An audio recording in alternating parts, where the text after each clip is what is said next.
दोस्तों अर्ध तरंग दिष्टकारी, अर्ध तरंग दिष्टकारी की दिष्टकरण क्षमता क्या होती है दोस्तों? 40.6%, 60.0% या 200% या 90%? जल्दी से बता दीजिए, जिस भी कैंडिडेट को आंसर पता है। मोस्ट इंपॉर्टेंट क्वेश्चन है, कई बार एग्जाम से पूछा जाता है। अर्ध तरंग जो दिष्टकारी होता है यानी हाफ वेव रेक्टिफायर, तो उसकी दिष्टकरण क्षमता के बारे में यहाँ पे पूछा गया है, क्या होती है? तो दोस्तों इसका राइट आंसर हो जाएगा ए, यानी 40.6% होती है। ये आपको ध्यान रखना है, क्योंकि इस रेक्टिफायर में केवल एक डायोड प्रयोग में लिया जाता है। ये भी नोट कर लेना साथ में। नेक्स्ट हमारा क्वेश्चन है 2 नंबर। अब बात आती है दोस्तों, किस प्रकार की वाइंडिंग में कुंडलियों या कुंडलियाँ एक दूसरे के साथ परस्पर छादित होती है? बास्केट वाइंडिंग में होती है, या चेन वाइंडिंग में होती है, या डायमंड वाइंडिंग में होती है, या विषम वाइंडिंग में होती है? जल्दी से बता दीजिए, जिस भी कैंडिडेट को इसका आंसर पता है टाइप कर दीजिए। किस प्रकार की वाइंडिंग में कुंडलियाँ होती है, या जो कुंडलियाँ होती है वो एक दूसरे के साथ छादित होती है, यानी इंटरकनेक्टेड होती है? बताइए इसका आंसर क्या होगा? तो दोस्तों इसका राइट आंसर हो जाएगा बी, यानी चेन वाइंडिंग में ऐसा होता है। ये आपको ध्यान रखना है। यानी चेन या जिसको फ्लैट लूप ओवरलैप वाइंडिंग में कोयलें होती है वो एक दूसरे के साथ परस्पर जुड़ी होती है, छादित होती है। और इस प्रकार की वाइंडिंग में क्या होता है, प्रति पोल प्रति फेज कॉइल्स की संख्या होती है वो एक से अधिक रखी जाती है, और कॉइल्स होती है वो 2 आकार की बनाई जाती है, और प्रत्येक स्टेटर खांचे में 2 कॉइल्स के पार्श्व में यानी उनके समांतर में स्थापित किए जाते हैं। ये भी नोट कर लेना साथ में। और यह वाइंडिंग देखने में एक जंजीर वाइंडिंग की तरह होती है, इसलिए इसको चेन वाइंडिंग बोला जाता है। और यह वाइंडिंग सिंगल फेज एसी पंखों में स्थापित की जाती है। तो यह वाइंडिंग किस में स्थापित की जाती है? जो सिंगल फेज वाले एसी विद्युत के पंखे होते हैं उनमें की जाती है। नेक्स्ट हमारे क्वेश्चन है 3 नंबर। इसका आंसर बताइए जल्दी से, क्या होगा दोस्तों?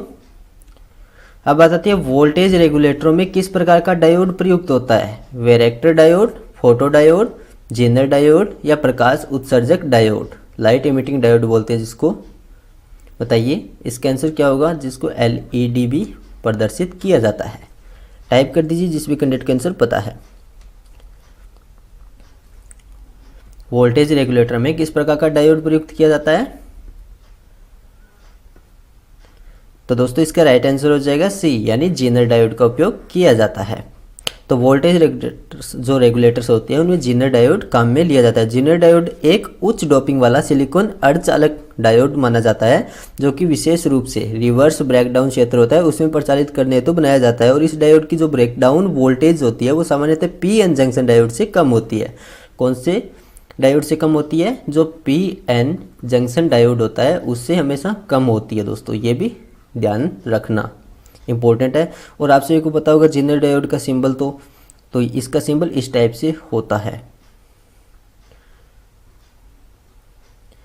ये देखिए, जैसा कि आप देख रहे हैं यहाँ पे ये एनोड होता है, ये कैथोड होता है यहाँ पे, और ये इसका सिंबल है जेनर डायोड का, यानी C is right answer this question. Next हमारा क्वेश्चन है 4 नंबर। इसका आंसर बताइए क्या होगा? अब बात आते हैं दोस्तों, peak factor is a ratio. Peak factor खाली स्थान का अनुपात होता है। किसका अनुपात होता है? औसत मान की तुलना में RMS मान का, या औसत मान की तुलना में अधिकतम मान का, यानी मैक्सिमम वैल्यू बोलते हैं, या RMS रूट मीन स्क्वायर मान तुलना में चरम मान का, या अधिकतम मान की तुलना में RMS मान का? जल्दी से बताइए इसका आंसर क्या होगा? टाइप कर दीजिए, जिस भी कैंडिडेट का आंसर बताइए। ये फेमस क्वेश्चन है दोस्तों, मोस्ट इंपॉर्टेंट भी है। पीक फैक्टर किसका अनुपात होता है? तो दोस्तों इसका राइट आंसर हो जाएगा डी, यानी अधिकतम मान की तुलना में जो RMS मान होता है उसका होता है हमेशा अनुपात। अब ध्यान से देख लेना, पीक फैक्टर बराबर क्या होता है? थोड़ा मैं नीचे करके बता देता हूँ आपको यहाँ पे लिख के। तो यहाँ पे लिख लेना, पीक फैक्टर बराबर में इसका सूत्र होता है दोस्तों शिखर मान। शिखर मान बटा में हो जाएगा इसका प्रभावी मान। प्रभावी मान क्या होता है? यानी I मैक्सिमम वैल्यू बटा में I RMS वैल्यू। अगर हम इसको सोल्व करते हैं तो इसका जो आंसर आता है वो आता है √2। ये भी ध्यान से देख लेना। नेक्स्ट हमारा क्वेश्चन है दोस्तों 5 नंबर। इसका आंसर बताइए क्या होगा? अब बात आती है 5 HP तक 3 phase 415 volt 50 hertz squirrel cage induction motor किसके उपयोग से शुरू किया जा सकता है? ऑटो स्टार डेल्टा स्टार्टर के द्वारा, या 4 पॉइंट स्टार्टर के द्वारा, या DOL स्टार्टर के द्वारा जिसको डायरेक्ट ऑनलाइन स्टार्टर बोला जाता है, या 3 पॉइंट स्टार्टर के द्वारा। बताइए इसका आंसर क्या होगा। टाइप कर दीजिए जिसको भी आंसर पता है, जैसा भी आता है।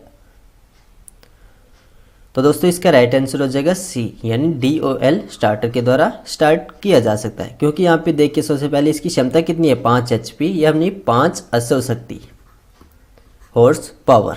तो इसका मतलब जो DOL स्टार्टर का उपयोग होता है वो 3 HP से लेकर अधिकतम 5 HP तक की जो स्क्विरल केज प्रकार की 3 फेज इंडक्शन मोटरें होती है उनको स्टार्ट करने के लिए किया जाता है।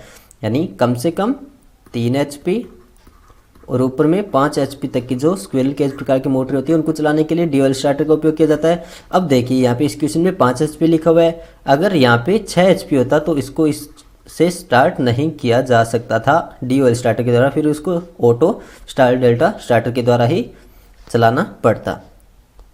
समझिए आगे होगा आपसे को। अब बात आती है दोस्तों 6 नंबर क्वेश्चन की। उच्च गतिशील प्रत्यावर्तित में उपयोगी घूर्णित्र यानी रोटर्स क्या होते हैं, विशिष्ट पोल घूर्णित्र होते हैं, या बेलनाकार टाइप के होते हैं, या दोहरे प्रकोष्ठ प्रकार के होते हैं, या गहन छड़ कोष्ठ प्रकार के होते हैं। तो आप इनको इंग्लिश में देखना चाहते हैं देख लीजिए नीचे वाले, क्योंकि ये सभी ट्रांसलेट किए गए हैं। अगर कोई वर्ड में गलती होती है तो थोड़ा चेक कर लेना। उच्च गतिशील प्रत्यावर्तित यानी अल्टरनेटर में जो हाई स्पीड वाला होता है तो वहाँ पे किस प्रकार के रोटर्स का उपयोग किया जाता है ये पूछा गया है यहाँ पे। यह तो सिंपल सा क्वेश्चन है, बहुत सारे कैंडिडेट्स को पता भी होगा। तो दोस्तों इसका राइट आंसर हो जाएगा बी, यानी बेलनाकार टाइप का यानी सिलेंड्रिकल टाइप के जो रोटर्स होते हैं उसका उपयोग किया जाता है उसके अंदर। तो इस रोटर की जो अक्षीय लंबाई होती है वो तो ज़्यादा होती है, यानी व्यास में तो ये पतले होते हैं, व्यास में पतले होते हैं, लेकिन लंबाई इनकी ज़्यादा होती है। ये भी ध्यान से देख लेना दोस्तों। समझिए आगे होगा आपसी को। यह किसका बनाया जाता है, यह ठोस स्टील का बनाया जाता है, ठोस स्टील के बनाए जाते हैं ये जो सिलेंड्रिकल टाइप के रोटर्स होते हैं इनको। और क्षेत्र कुंडलन होती है वो स्थापित करने के लिए इसके परिधि पर खांचे कटे होते हैं, यानी इसके ऊपर इस प्रकार से खांचे बने होते हैं, इनके ऊपर वाइंडिंग स्थापित की जाती है। और इसकी घूर्णन गति कितनी होती है दोस्तों, ये होती है 1500 से 3000 RPM। ये इस रोटर की स्पीड होती है।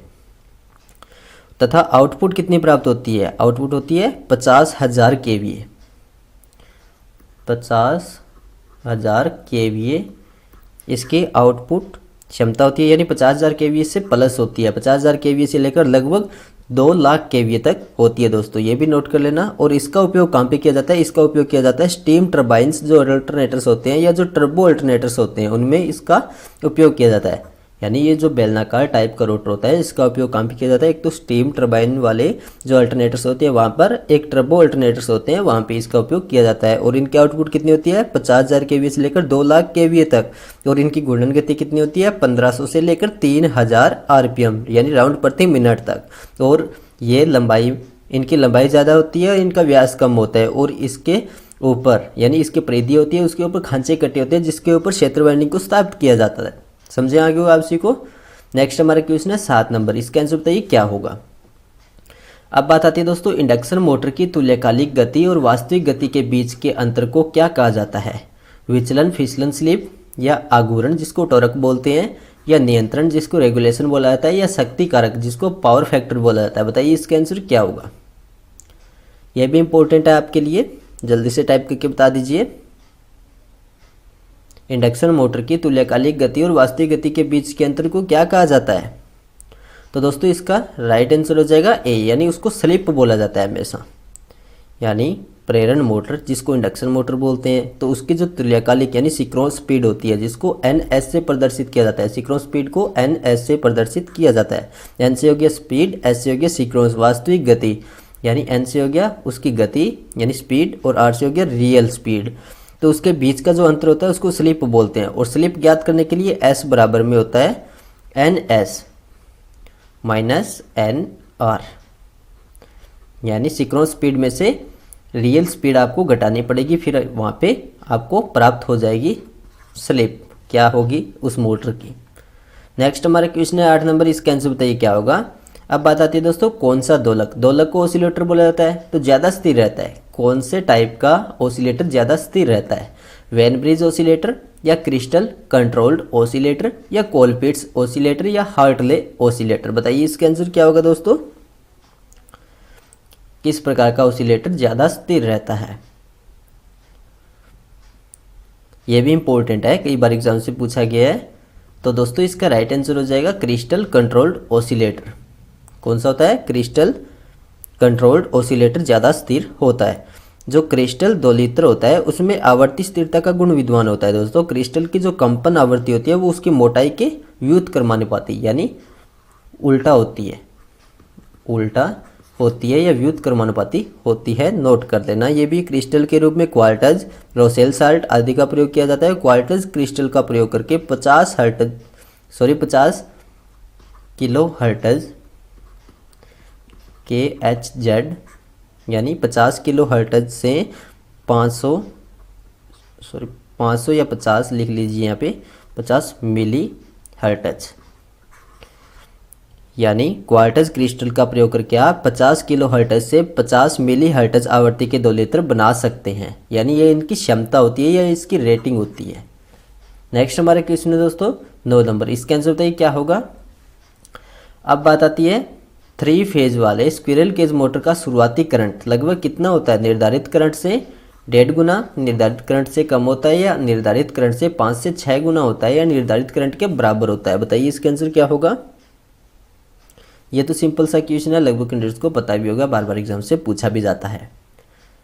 3 फेज वाले स्क्विरल केज मोटर का शुरुआती करंट पूछा गया यहाँ पे। तो दोस्तों इसका राइट आंसर हो जाएगा सी, निर्धारित करंट से 5 से 6 गुना होता है हमेशा, क्योंकि इसका जो प्रतिरोध होता है वो अत्यंत कम होता है और इसमें अधिकतम धारा के अतिरिक्त प्रारंभिक जो बलागुण या टॉर्क बोलते हैं वो भी कम होता है, क्योंकि स्टार्टिंग के समय रोटर का जो पावर फैक्टर होता है वो कम और प्रतिघात अधिक होता है इसका। यानी पावर फैक्टर शक्ति गुणांक कम होता है और प्रतिघात अधिक होता है, ये साथ में नोट कर लेना। तो इसका मतलब निर्धारित करंट से 5 से 6 गुना होता है 3 फेज वाले स्क्विरल केज मोटर का शुरुआती करंट। नेक्स्ट हमारा क्वेश्चन है 10 नंबर, इसका आंसर बताइए क्या होगा।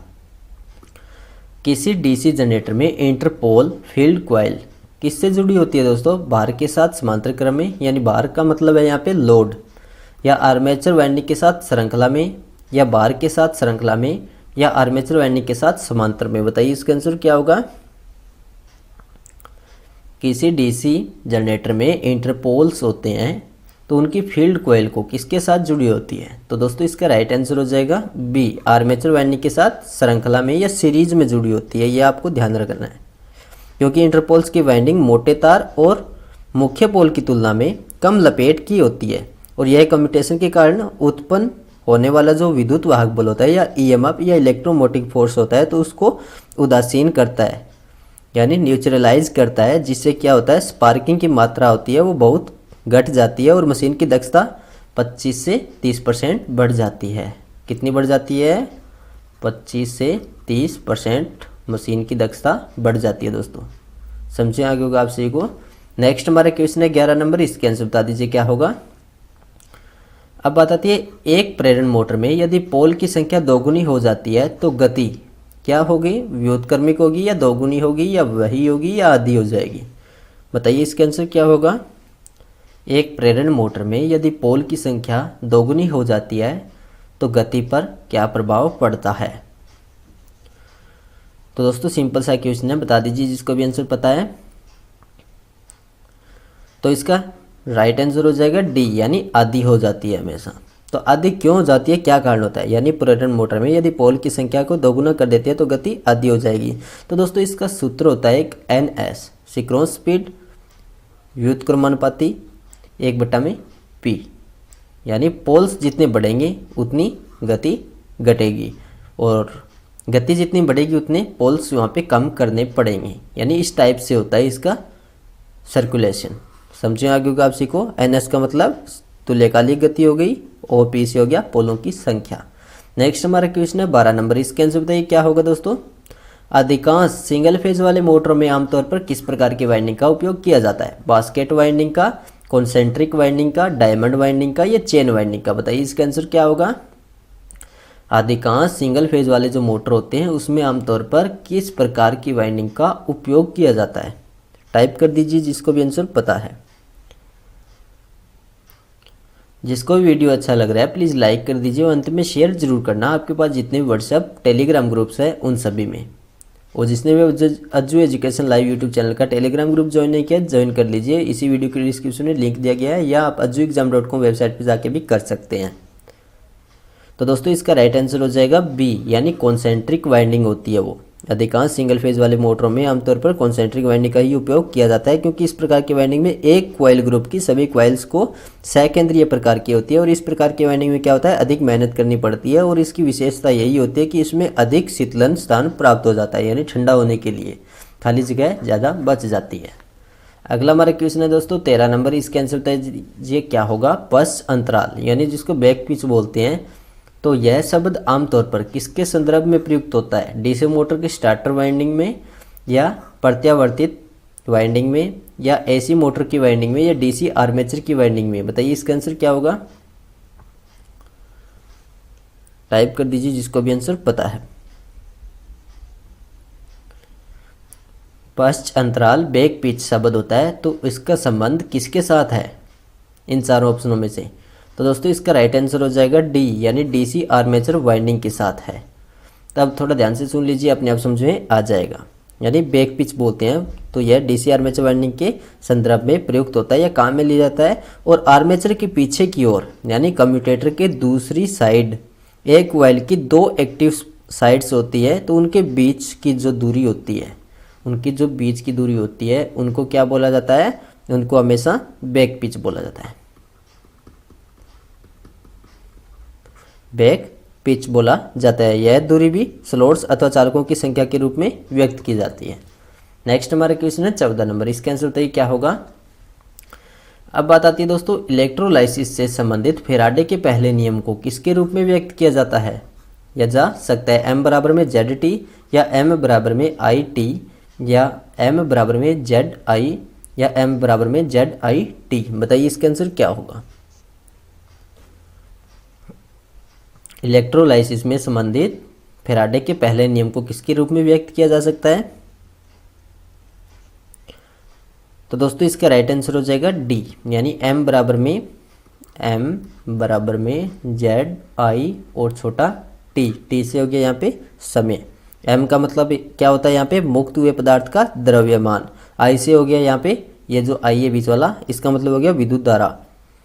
और Z का मतलब यहाँ पे क्या होता है, रासायनिक तुल्यांक होता है ये एक प्रकार का, जो कि ग्राम या कूलाम में व्यक्त किया जाता है।